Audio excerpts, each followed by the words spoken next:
Femme à fusil à lunettes, femme dangereuse, très dangereuse. Mais on va parler de fusil à lunettes.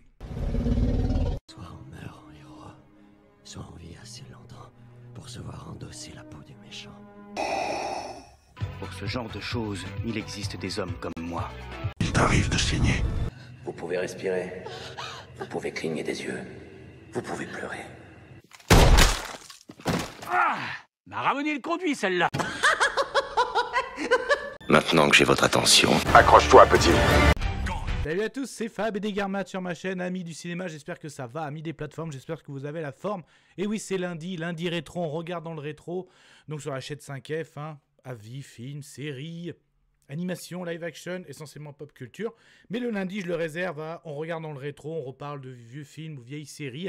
Et là, j'avais envie de parler de American Sniper. Film de Clint Eastwood avec Bradley Cooper bien sûr dans le rôle principal, donc inspiré bien sûr d'histoires vraies, hein, donc on va dire d'un héros américain, hein, donc monsieur Chris Kyle, d'ailleurs inspiré aussi du livre qu'il a écrit, donc Chris Kyle qui est oui, considéré comme un héros américain, des plus grands snipers, fusil à lunettes des Navy Seals, armée américaine. Donc ça se passe justement en Irak, donc on va suivre à la fois vraiment l'histoire de ce héros américain, hein, vraiment il est tourné comme ça.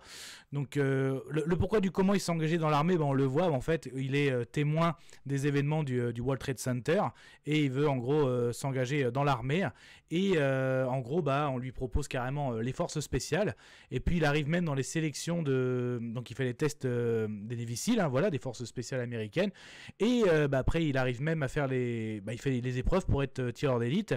Et même c'est assez sympa la scène où justement même quand l'instructeur lui dit que c'est pas foufou et lui quand il dit je préfère tirer sur ce qui est vivant, et tu vois il arrive à atteindre un serpent que personne n'avait vu, donc là on sent déjà qu'il avait quelque chose. Et après on voit justement le conflit en Irak, voilà, donc notamment où les snipers sont en couverture, doivent couvrir les Marines qui eux fouillent les maisons. Et donc après justement c'est au niveau des décors, au niveau des costumes, Clint Eastwood a fait vraiment un magnifique travail. Bradley Cooper dans la prestation d'acteur, excellent. Donc les scènes de sniper, c'est vraiment très très fort. Et justement même, il est très très bon parce que quand tu vois, il revient de mission.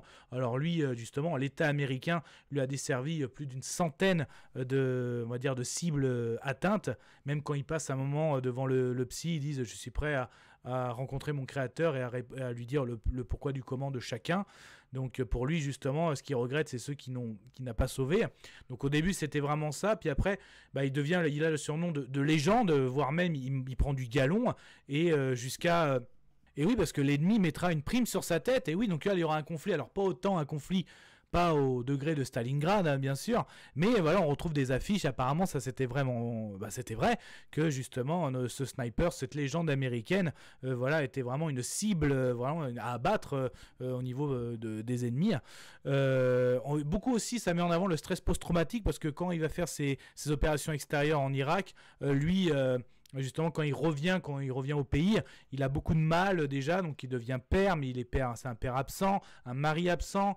Donc bon, il y a une scène qui avait fait tourner, quand il tourne avec le bébé, on voit très bien que c'est assez un mannequin, mais alors, c'était la petite parenthèse. Mais par exemple, quand il amène la voiture au garage, avec les bruits du garage, on sent le stress post-traumatique, même à la naissance de sa fille, le fait qu'il voit les infirmières, ce bébé plein, pourquoi vous occupez de mon bébé, c'est dès qu'il est très traumatisé par les cris, tout ça. Et d'ailleurs, il a vécu en Irak, hein, parce que en gros, les ennemis, ce n'était pas seulement que des hommes. Il y a aussi, ça pouvait être une femme qui cachait une bombe, même des enfants. Donc justement, on le voit, oui, il y a ces scènes où carrément une cible reste une cible.